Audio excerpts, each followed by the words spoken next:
مباحات صلاۃ، وہ چیزیں جو کہ نماز میں الاؤڈ ہیں، جائز ہیں۔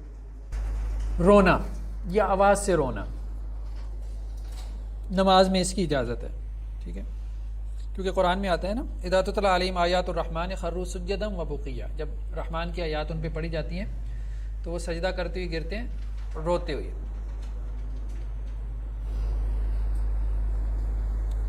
اور اللہ کے رسول وسلم کے بارے میں بھی آتا ہے نماز میں ایسے روتے تھے جیسے ہنڈیا سے جیسے ابلنے کی آواز آتی ہے، اس طرح آپ کے سینے سے آواز آتی تھی۔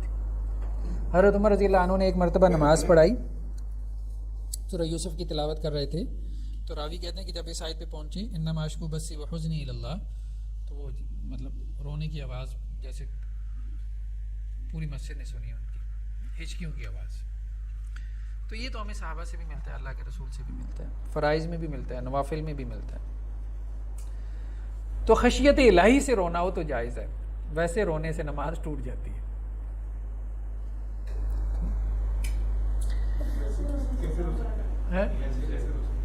ویسے مطلب جیسے دیکھیں نا، اب کچھ لوگ ذرا زیادہ سینسٹیو ہوتے ہیں نا، مطلب کوئی سوچ طاری ہوتی ہے تو سوچ سے رونا آ جاتا ہے، ٹھیک ہے، ہاں جذباتی آپ سوچتے ہیں تو آپ کو رونا آ جاتا ہے، ٹھیک ہے، تو وہ جو سوچ سے رونا آئے نا ویسی جیسے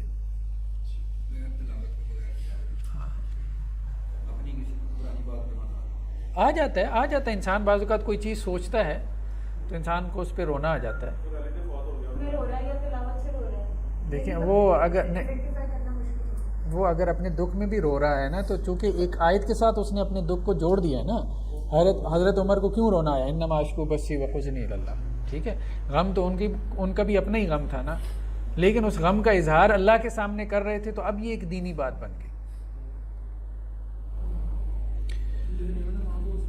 جی ہاں ہو سکتی ہے، ضرورت کے تحت توجہ کرنا،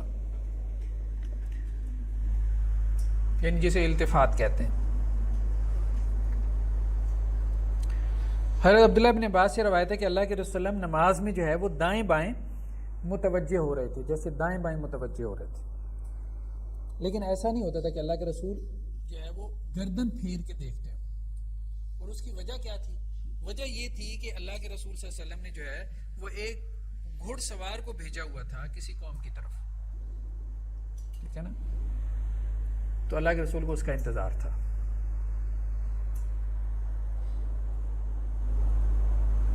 معلوم کیسے ہو رہا تھا کہ وہ متوجہ ہو رہے ہیں؟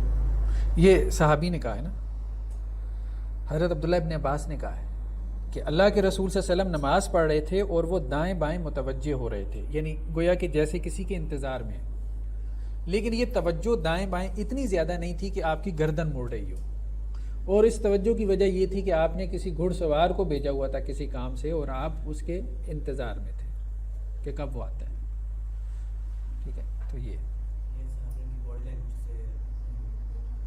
لیکن ایک اور روایت میں حضرت عائشہ رضی اللہ عنہ سے کہ اللہ کے رسول صلی اللہ علیہ وسلم سے سوال کیا گیا نماز میں متوجہ ہونے کے بارے میں، ٹھیک ہے، تو اللہ کے رسول صلی اللہ علیہ وسلم نے کہا کہ یہ کیا ہے، یہ شیطان کا حصہ ہے، جو شیطان بندے سے کیا کرتا ہے، اچک لیتا ہے، یعنی بلا ضرورت نماز میں ادھر ادھر متوجہ ہونا، مطلب دیکھیں نا کوئی جینون ریزن ہو سکتی ہے، اب ماں جو ہے وہ گھر میں نماز پڑھ رہی ہے، بچہ پاس کھیل رہا ہے، تو اس کو بعض اوقات ہوتا ہے کہ اب یہ نا کہیں ادھر غلط چیز کی طرف نہ چلا جائے، تو وہ تھوڑی سی اس کی طرف متوجہ ہو جاتی ہے، یہ ضرورت کی توجہ ہے، مطلب کہیں ساکٹ میں ہاتھ نہ دے دے، کسی گرم چیز میں جو ہے وہ تو ہو جاتا ہے، اس میں کوئی حرج نہیں ہے، یعنی اگر کوئی ضرورت ہو اس کے تحت آپ متوجہ ہوتے ہیں تو اس میں حرج نہیں ہے، لیکن اگر ضرورت نہیں ہے، ایک انسان کی عادتاً بس دائیں بائیں دیکھی جا رہا ہے نماز میں، تو یہ کیا ہے، یہ ممنوع ہے۔ تو ایک اور روایت ہے حضرت ابو درداء سے کہ اللہ کے وسلم نے کہا کہ نماز میں التفات سے بچو، ادھر ادھر متوجہ ہونے سے بچو، کیونکہ جو ادھر ادھر نماز میں متوجہ ہوتا ہے اس کی نماز نہیں۔ ہاں اگر ضروری ہو تو پھر فرائض کے بجائے نوافل میں کر لو۔ میں نے کہا نا ضرورت پڑ جائے، اب جیسے دیکھیں کہ کوئی موذی جیسے حشرات الارض انسیکٹ ہے آپ کے ارد گرد گھوم رہا ہے، تو انسان ویسے ہی تھوڑا ہو جاتا ہے یار کدھر گیا ابھی مجھے کاٹ نہ جائے، وہ خود ہی توجہ کھینچ لیتا ہے آپ کی۔ تو اس لیے اگر ضرورت کے تحت توجہ ہو جائے تو اس میں حرج نہیں۔ آگے آ رہا ہے موذی جانور کا قتل کرنا. نماز میں موذی جانور کا قتل کرنا. موذی سے مراد جو آپ کو اذیت دیتا ہے, جو آپ کو تکلیف پہنچاتا ہے.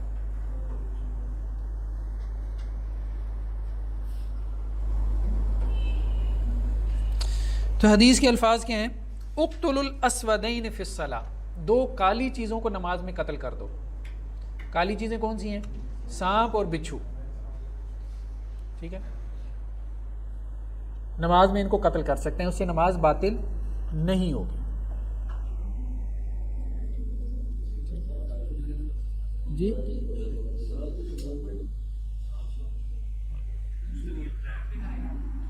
نہیں, چلا گیا تو اس کو جانے دیں, جانے دیں اس کو. کیا اذیت سے مراد جو بھی آپ کو تکلیف پہنچانے والی چیز ہے, ٹھیک ہے, چاہے اتنی اذیت ہے کہ جو ظاہری بات ہے آپ کی توجہ کو جو ہے وہ اپنی طرف مبذول کر لے.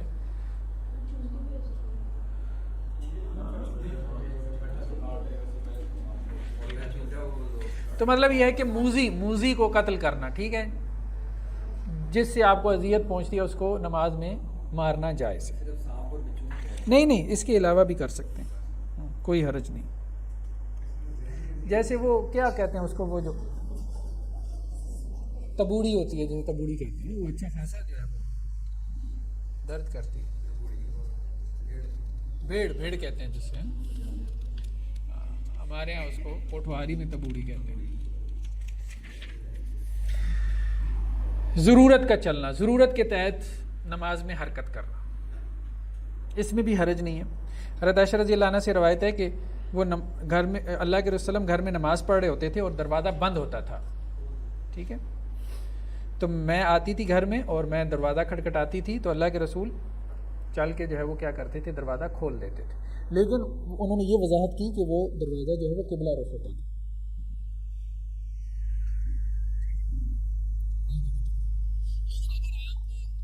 نماز پڑھ رہے ہیں پیچھے آپ کا ہاتھ جا سکتا ہے, تو ٹھیک ہے, اس کو کھول لیں. ہاں, تو اس میں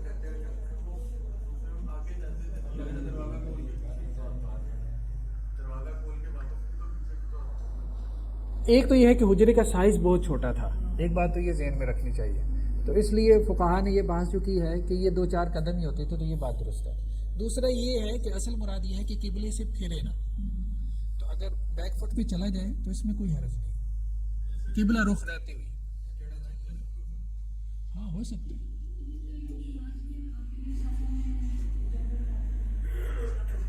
کیا کرتے ہیں؟ ہاں, ایک صف سے اگلی صف میں اگر جگہ خالی ہے تو نماز میں آپ جا سکتے ہیں, پچھلی سے اگلی صف میں کوئی حرج نہیں. ٹھیک ہے,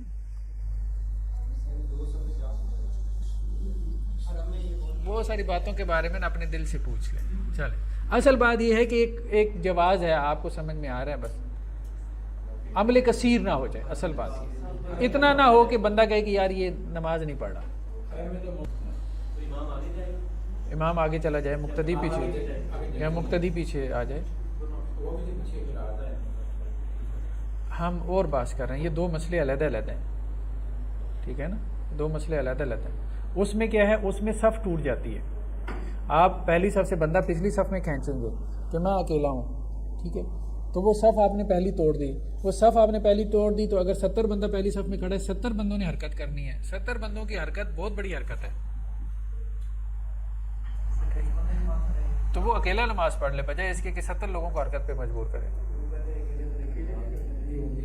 وہ یہ ہے کہ جب کوئی اور موجود ہو, ٹھیک ہے نا, یا اگلی صف میں جگہ موجود ہو, پھر اکیلے کی نماز نہیں ہے. اصل میں اس حدیث کا مفہوم یہ ہے,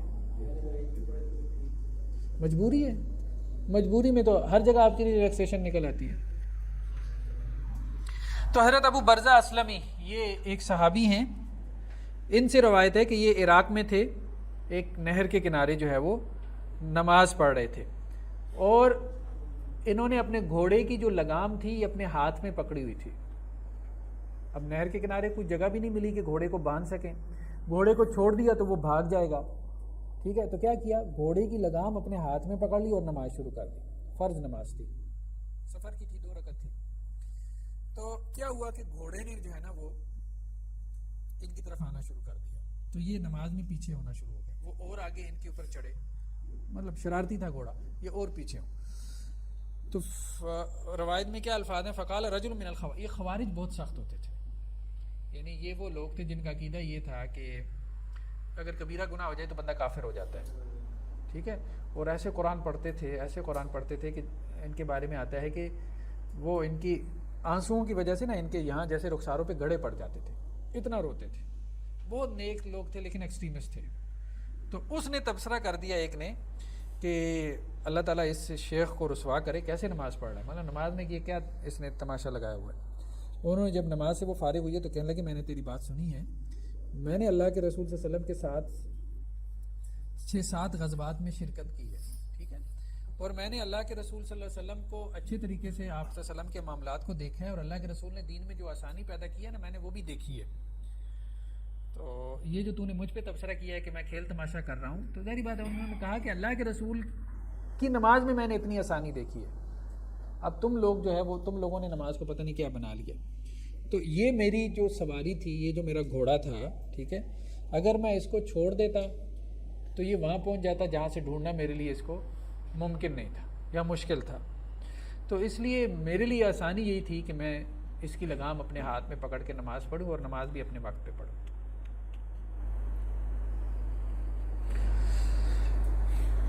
تو ضرورت کے تحت چلنا مطلب نماز میں اس میں کوئی حرج نہیں. ٹھیک. بچہ اٹھانا نماز کی حالت میں کیا ہے، بچے کو گود میں اٹھانا. تو اس بارے میں بھی کیا روایت آتی ہے، امامہ بنت زینب جی اللہ کے رسول کی نواسی تھی نا، حضرت زینب کی بیٹی تھی امامہ بنت زینب.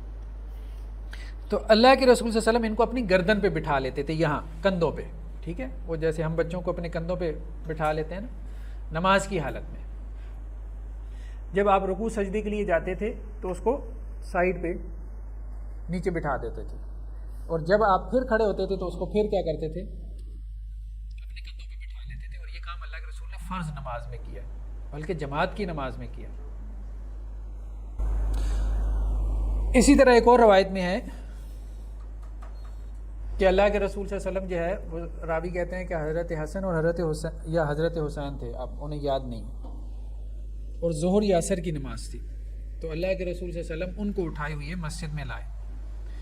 تو آپ صلی اللہ علیہ وسلم نے نماز پڑھائی اور سجدہ آپ نے لمبا کیا، یہاں تک کہ وہ راوی کہتے ہیں میں نے سجدے میں سے سر اٹھا کے دیکھا کہ کیا معاملہ ہوا ہے. ٹھیک ہے، تو دیکھا کہ اللہ کے رسول تو سجدے میں پڑے ہیں اور یہ اللہ کے رسول کے کندھے کے اوپر سوار ہے. تو میں پھر دوبارہ سجدے میں چلا گیا. پھر نماز جب مکمل ہوئی تو اللہ کے رسول نے کہا، بعض صحابہ نے کہا کہ اللہ کے رسول ہمیں یہ احساس ہوا تھا کہ آپ نے اتنا لمبا سجدہ کیا کہ جیسے وہی نازل ہو رہی ہو یا اللہ تعالیٰ نے آپ کی روح قبض کر لی ہو.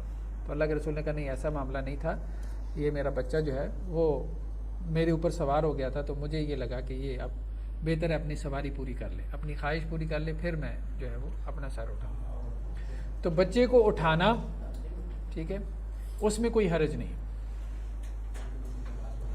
لیکن ان چیزوں میں مبالغہ بھی نہیں ہونا چاہیے. ہمارے ایک استاد سے، وہ سرگودا یونیورسٹی کے وائس چانسلر بھی رہے، پروفیسر ڈاکٹر محمد اکرم چودھری صاحب. تو گلاسکو سے انہوں نے پی ایچ ڈی کی، تو وہاں اہل حدیث کے ایک بڑے عالم دین، میں نام نہیں لیتا، کافی بہت معروف بڑے فیمس عالم دین، وہ اہل حدیث کی ایک مسجد تھی وہاں پہ. تو کہتے ہیں میں وہاں نماز پڑھنے جاتا تھا، تو وہ جو تھے سلفی بچے، وہ جو ہے نا وہ بڑے مطلب جو سنت کے جیسے شہدائی ہوتے ہیں نا، تو وہ مجھے بار بار آ کے کہیں پروفیسر صاحب کو کہ کبھی کبھی پروفیسر صاحب جو ہے نا وہ اپنے بچے کو اپنی گود میں لے کے نماز پڑھ لیا کریں، یہ بھی سنت ہے.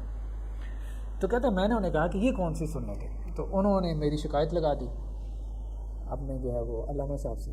تو علامہ صاحب کے میں جاتا رہتا تھا، وہ میرے دوست بھی تھے، بلکہ مہمان انہیں کی طرف بن کے ٹھہرتا تھا. تو وہ مجھ سے ناراض ہو گیا کہ آپ جو ہے نا وہ سنت کے خلاف بات کر رہے ہیں. تو کہتا ہے کہ میں نے علامہ صاحب سے بات یہ کہی کہ دیکھیں بات یہ اللہ کے رسول صلی اللہ علیہ وسلم نے ایک کام کیا کسی ضرورت کے تحت، تو اگر وہ ضرورت پیش آ جائے تو کوئی کر لے تو کوئی حرج نہیں ہے. لیکن یہ کیا کہ میرا بچہ جو ہے وہ میرے سامنے کھیل رہا ہے، اب میں کہوں کہ ادھر آؤ تجھے میں گود میں اٹھا کے نماز پڑھتا ہوں، وہ بھی تنگ میں بھی تنگ. کہ میں سنت پوری کر رہا ہوں، وہ نماز میں روئی جا رہا ہے، ٹھیک ہے، میرے گود اٹھانے سے. مطلب مسئلہ تو یہ تھا نا کہ بچہ رو رہا ہے، ماں نے اس کو گود اٹھا لیا نماز میں. یہ بات تو سمجھ میں آتی ہے کہ ضرورت کے تحت ماں نے ایسا کیا. اب بچہ کھیل رہا ہے اپنے ٹائی سے کھلونے سے، ماں کہہ رہی ہے میں اس کو گود میں اٹھا کے نماز پڑھتی ہوں، وہ اس کو زبردستی اٹھا کے وہ بھی چیخو پکار کر رہا ہے اور یہ سنتیں پوری کر رہا ہے.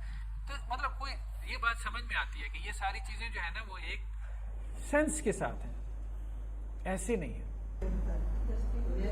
تو ضرورت کے تحت جو ہے نا کچھ کام رسول اللہ صلی اللہ علیہ وسلم نے کیے ضرورت کے تحت، تو وہ جب وہ ضرورت ہوگی تو وہ کام کرنا سمجھ میں بھی آئے گا، جسٹیفائڈ بھی ہوگا، ورنہ وہ عجیب لگے گا. ہاں یہ ایسی ہے، اب مسجد میں جو ہے وہ سارے مقتدی جو ہے وہ اپنے بچے لے آئیں 2-2 سال کے کندھے پہ بٹھا کے اور کہیں کہ جی یہ سنت رسول پوری ہو رہی ہے، تو وہ عجیب ہو جائے گا نا. چلیں جی بات. تو اس میں امام احمد بن حنبل کا موقف یہ ہے کہ یہ فرض میں جائز نہیں ہے، بچے کو گود لینا فرض میں جائز نہیں ہے، نوافل میں جائز ہے، لیکن یہ بات درست نہیں ہے. اس میں امام شافعی کا موقف ہی درست ہے کہ فرض ہوں یا نوافل ہوں دونوں میں یہ اس کا جواز نکلتا ہے.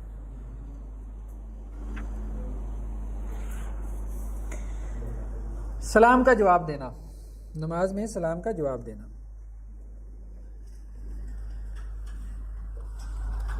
تو جمہور کے نزدیک جائز ہے، حناف اس کو مکروہ کہتے ہیں، لیکن بعض روایات میں اس کا جواز نکلتا ہے. اشارے سے سلام کا جواب دینا، ٹھیک ہے نا. حضرت جابر بن عبداللہ سے روایت ہے کہ وہ اللہ کے رسول کے پاس آئے اور اللہ کے رسول صلی اللہ علیہ وسلم جو ہے وہ اپنے اونٹ پہ بیٹھے نماز پڑھ رہے تھے. تو کہتے ہیں میں نے اللہ کے وسلم سے کوئی گفتگو کی تو اللہ کے رسول نے مجھے ہاتھ سے اشارہ کیا، پھر میں نے گفتگو کی، پھر اللہ کے رسول نے ہاتھ سے اشارہ کیا، ٹھیک ہے.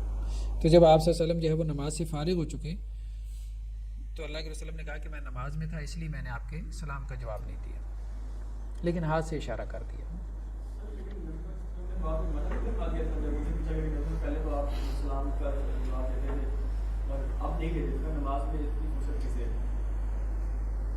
لیکن ایک ہے زبان سے جواب دینا، وہ منع ہو گیا تھا.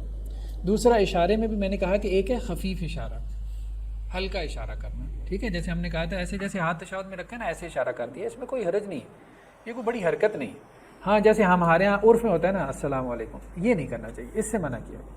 تسبیح اور تصفیق حضرت سہل بن سعد سے ہے، ٹھیک ہے جی، کہ عورتوں کے لیے تصفیق ہے، یعنی وہ ہاتھ پہ ہاتھ ماریں گی اگر امام بھول جائے اس کو متوجہ کرنے کے لیے، اور مردوں کے لیے تسبیح ہے یعنی وہ سبحان اللہ کہیں گے.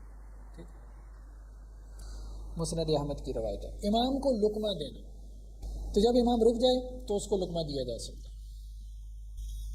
حناف نے کچھ فرق کیا ہے، ٹھیک ہے. حناف کہتے ہیں کہ جی آپ نوافل میں لقمہ دیں، فرائض میں نہ دیں، لیکن صحیح بات یہی ہے کہ اس میں فرائض اور نوافل کی جو تخصیص ہے یہ درست نہیں ہے.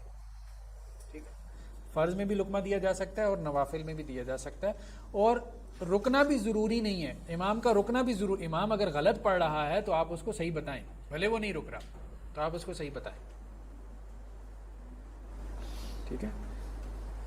مطلب بعض اوقات یہ ہوتا ہے نا امام جو ہے وہ نیک لوگوں کو جہنم میں بھیج رہا ہوتا ہے، سارے فاسق و فاجر جنت میں بھیج رہا ہوتا ہے. ہوتا ہے ایسے، یہ بہت بڑی غلطی ہے نا، بہت بڑی غلطی ہے. تو اس کو متوجہ کرنا چاہیے، کیونکہ عموماً ترجمہ نہیں نا جانتے. بس اماموں نے نا اس کو اپنی عزت نفس کا مسئلہ بنایا ہوا. تراویح میں بھی نا وہ بس سنتے نہیں ہے پیچھے سامنے کی، کوشش ان کی یہی ہوتی ہے کیونکہ انہیں پتہ ہے کہ اگر سامنے کے سن لی تو پیچھے پوری جماعت کو پتہ چل جائے گا آج اس کی اتنی غلطیاں آئی ہیں. ہاں لوگ کہتے بھی ہیں، تو ظاہری بات ہے کہ وہ ان کو منزل تیار کرنی چاہیے. سیدھی سی بات ہے، محنت کریں. ایک پارہ ہی تو پڑھنا ہوتا ہے، ایک پارہ ہی پڑھنا ہے نا، اور کیا کرنا ہے، تو تیار کر کے آئیں.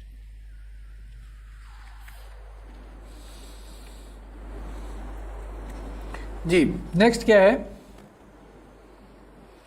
چھینک کا جواب دینا. تو ایک روایت میں ہے، ایک صحابی کہتے ہیں میں اللہ کے وسلم کے پیچھے نماز پڑھ رہا تھا تو مجھے چھینک آ گئی، تو میں نے اس پہ کیا کہا؟ الحمدللہ حمدن کثیرا طیبا مبارکا فی کما یحب ربنا ویرضا. تو اللہ کے وسلم نے جب نماز ختم کی تو کہا کہ کس نے کلام کیا؟ تو اب لوگ جو ہے وہ ڈر گئے. پھر دوبارہ آپ نے پوچھا، تیسری مرتبہ پوچھا، تو پھر میں نے کہا اللہ کے رسول میں نے کیا. تو پھر اللہ کے رسول نے کہا کہ میں نے دیکھا ہے 30 سے زیادہ ملائکہ کو کہ وہ ان کلمات کو اللہ کی طرف لے جانے کے لیے آپس میں لڑ رہے تھے. ٹھیک، چھینک آنے پہ الحمدللہ کہنا، جواب نہ دے یرحمک اللہ نہ کہے، لیکن یہ ہے کہ جو چھینکنے والا ہے وہ خود، کیونکہ وہ تسبیح ہے نا ایک طرح سے، تو نماز میں تو تسبیح میں کوئی حرج نہیں، وہ پہلی تسبیح کر رہا ہے. کپڑے پر سجدہ کرنا، کچھ لوگ کہتے ہیں نا کہ زمین پہ سجدہ کرنا چاہیے، درمیان میں کوئی رکاوٹ نہ ہو. نہیں، ضروری نہیں ہے، کوئی رکاوٹ ہونے میں کوئی حرج نہیں. اللہ کے رسول صلی اللہ علیہ وسلم کا بعض اوقات امامہ جو ہے وہ آپ کی پیشانی پہ آ جاتا تھا تو آپ سجدہ کر لیتے تھے. تو یہ حضرت عبداللہ ابن عباس سے روایت ہے کہ وہ کہتے ہیں اللہ کے رسول صلی اللہ علیہ وسلم کو میں نے دیکھا کہ آپ صلی اللہ علیہ وسلم نے ایک کپڑے میں نماز پڑھی اور آپ زمین کی گرمی سے بچنے کے لیے اسی کپڑے کو کیا کر رہے تھے، سجدے والی جگہ پہ رکھ رہے تھے تاکہ اس کپڑے کے اوپر سجدہ کریں جس میں آپ نماز پڑھ رہے تھے.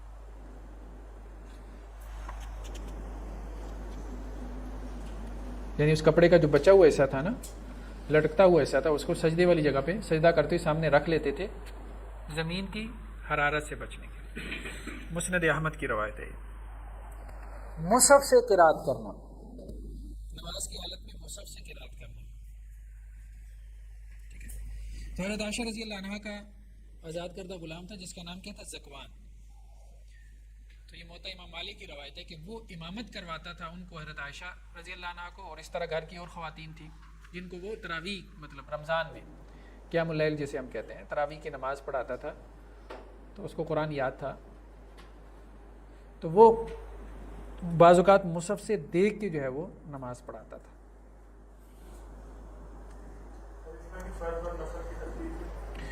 کچھ لوگوں نے یہی کہا ہے، کچھ فقہا نے، کہ یہ نوافل میں تھا تو یہ نوافل میں، لیکن بعض فقہا اس طرف گئے ہیں کہ نوافل میں بھی جائز ہے اور فرائض میں بھی جائز ہے. لیکن بہرحال فرائض میں اجتناب کرنا چاہیے، فرائض میں نہیں جانا چاہیے، کیونکہ فرائض میں اس کی ضرورت نہیں ہے نا، فرائض میں اس کی ضرورت نہیں ہے. ایک تو تلاوت کم ہوتی ہے اور دوسرا عام طور پہ حفاظ قرآن موجود ہیں تو انہیں مصحف سے دیکھ کے پڑھانے کی کیا ضرورت ہے، زبانی پڑھائیں. سننے والا فرائض میں تو اجتناب کریں، کیونکہ تلاوت ویسی تھوڑی ہوتی ہے، مختصر ہوتی ہے، اور عام طور پہ کثار جو صورتیں ہیں وہ پڑھی جاتی ہیں، آخری وہ سب کو یاد ہی ہوتی ہیں. تو لیکن یہ ہے کہ تراویح میں نوافل میں کر لے، مطلب محتاط قول یہی ہے کہ اس کو نوافل تک کی محدود رکھے، فرائض میں نہ کرے، کیونکہ باہر اس میں حرکت تو ہو جاتی ہے. مصحف کے اوراق تو آپ پلٹتے ہیں نا، ہاں یہ بھی نہیں پتہ ہوتا کہ کہاں سے پڑھنا ہے، نصاب تلاوت معروف بھی نہیں ہوتا. جی، سوچ بچار کرنا نماز میں. میرے خیال میں موبائل جو ہے نا اس کو دیکھیں، بات یہ ہے کہ مصحف عبادت ہے نا، عبادت، ٹھیک ہے، تو عبادت میں ہمیں قیاس نہیں کرنا چاہیے، ممکن حد تک دلیل تک رہنا چاہیے. ٹھیک ہے، تو مصحف کی دلیل ملتی ہے، وہ بھی نوافل کی حد تک، تو بہت زیادہ ہمیں اسے پھیلا نہیں دینا چاہیے. دیکھیں پھر بھی موبائل جو ہے نا ہے تو کھلونا، سیدھی سی بات ہے، بھلے آپ اس میں مصحف کھول لیں لیکن ہے تو کھلونا. تو وہ ایک دنیاوی چیز ہے. مصحف جو ہے نا، دیکھیں جو جن فقہاء نے اس پہ بحث کی ہے نا، وہ یہ کہتے ہیں کہ مصحف میں دیکھنا بھی عبادت ہے. ٹھیک ہے، تو آپ نے عبادت میں ایک عبادت کو شامل کر دیا، تو موبائل کو دیکھنا کوئی بھی نہیں کہے گا عبادت ہے. توجہ، اصل میں توجہ ہے کہ جی آپ مصحف کو دیکھ رہے ہیں تو آپ متوجہ ہیں، کیونکہ صرف سننے میں نا وہ توجہ نہیں ہوتی جتنا کہ دیکھ کے سننے میں توجہ ہوتی ہے.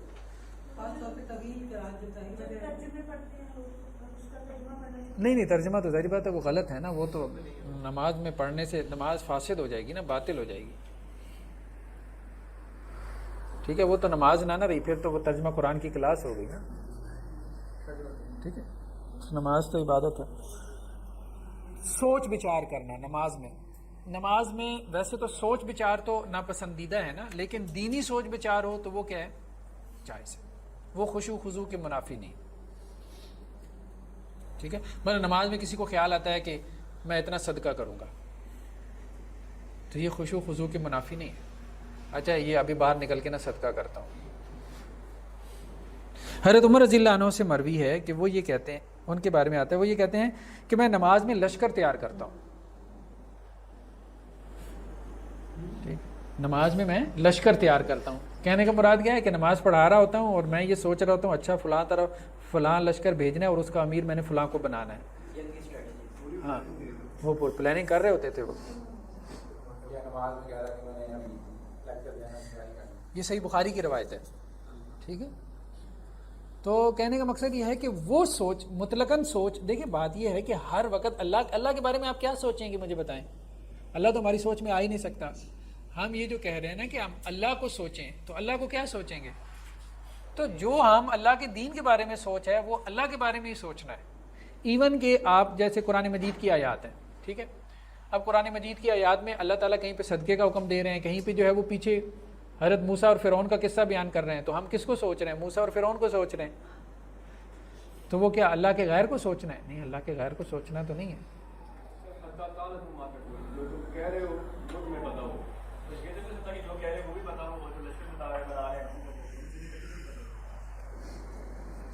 اصل میں کہنے کا مقصد یہ ہے کہ نماز میں سوچ سے مراد یہ ہے، دماغ کو آپ سوچنے سے منع نہیں کر سکتے. ٹھیک ہے، سوچنے سے منع نہیں کر سکتے، اس کو آپ روک نہیں سکتے، اور اس کو آپ بہت زیادہ جسے کہتے ہیں نا فوکس بھی نہیں کر سکتے. اگر آپ اس سے لڑنے کی کوشش کریں گے نا تو وہ اصل چیز یہ ہے کہ دنیاوی سوچ نہ ہو. اصل چیز یہ ہے کہ ایسی سوچ نہ ہو جو آپ کو اللہ سے دور لے کے جانے والی ہو. ہر وہ سوچ جو آپ کو اللہ کے قریب کر دے، تو ویسی سوچ جو ہے وہ اس کا جواز ہے.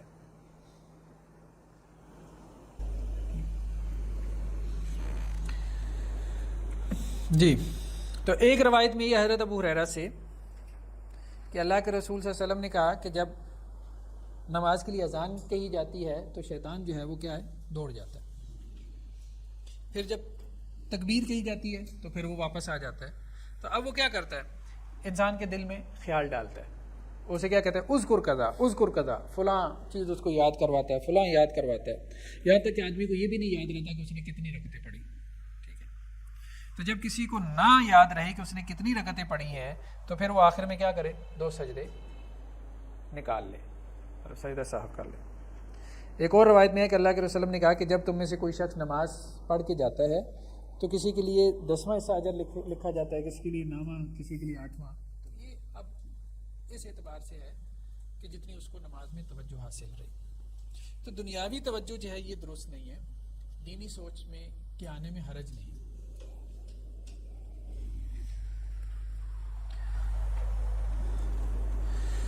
اچھا جی، تو ایک دو چیزیں رہ گئی ہیں جو انہوں نے صاحب کتاب نے ذکر نہیں کی. جوتوں سمیت نماز پڑھنا، یہ بھی اس کا بھی جواز ملتا ہے ہمیں. ٹھیک ہے، یہ ہماری عربی والی کتاب میں نہیں ہے. تو حضرت انس رضی اللہ عنہ سے روایت ہے صحیح مسلم کی کہ اللہ کے وسلم جوتوں میں نماز پڑھ لیا کرتے تھے.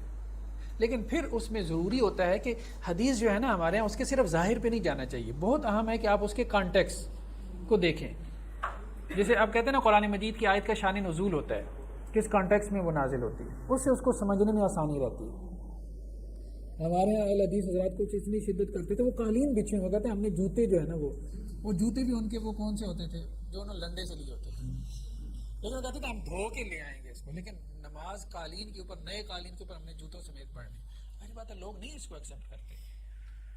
یہ بات ہو رہی تھی سفر میں، جیسے میدان جنگ میں سپاہی لڑ رہے تھے، تو اب وہاں کیا ہے، اب بھائی اپنے جوتے زمین کے اوپر رگڑ لیں، اگر کوئی نجاست لگی ہوگی تو مٹی ان کو پاک کر دے گی، اب ان جوتوں میں نماز پڑھ لیں. یہ بھلے اس سے تھوڑا مراد ہے کہ آپ وہ لوگ لاکھوں کا قالین مسجد میں بچھاتے ہیں اور آپ جوتے لے کے اس میں آ جائیں مسجد میں. ہاں، نماز جنازہ جیسے ہوتا ہے. ٹھیک ہے، تو مطلب ایک جواز ہے نا، یہ تو نہیں ہے کہ عام حالات میں آپ جوتے پہن کے مسجد میں آتے ہیں. کس کے؟ ہاں، مطلب وہ اس کو مطلب کراہت کے درجے میں لیتے ہیں. دوسرا کیا ہے، ایک اور چیز جو رہ گئی، نماز میں کھنگارنا، اس کا بھی جواز ہے. حضرت علی رضی اللہ عنہ سے روایت ہے، یہ سنن نسائی کی روایت ہے کہ میں اللہ کے وسلم کے پاس حاضر ہوتا تھا اور اجازت طلب کرتا تھا. جیسے گھر سے باہر کھڑے ہو گئے نا، اجازت طلب کی جاتی تھی کہ میں حاضر ہو جاؤں، اندر آ جاؤں. تو اللہ کے رسول اگر نماز میں ہوتے تو کیا کرتے تھے؟ کھنگار دیتے تھے. ٹھیک ہے، ہاں اس طرح سے. اس کا مطلب ہے آ جاؤ. ہاں، اس کا مطلب ہوتا تھا آ جاؤ.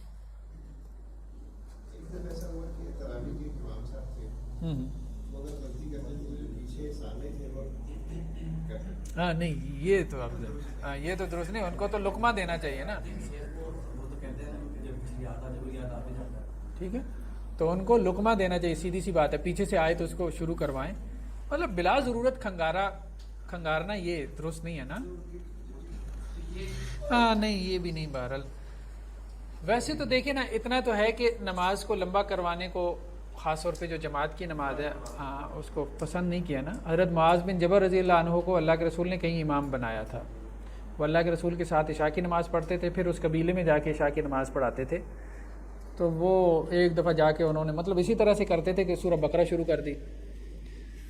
وہ ایک بندہ جو ہے وہ عشاء کی نماز چھوڑ کے چلا گیا، تو لوگوں نے کہا یہ منافق ہو گیا. تو لوگوں نے اس کی شکایت کی اللہ کے رسول سے کہ اس طرح سے عشاء کی نماز ہو رہی تھی، یہ تو چھوڑ کے چلا گیا.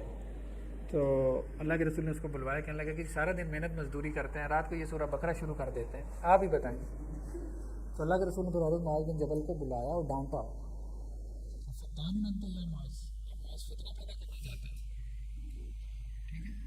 یہ کام نہ کرو.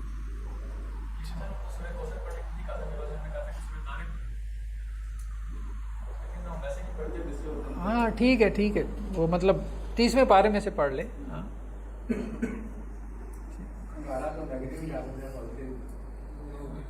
تو مطلب متوجہ کرنے کے لیے ٹھیک ہے، ایک دفعہ ضرورت کے تحت، ٹھیک ہے.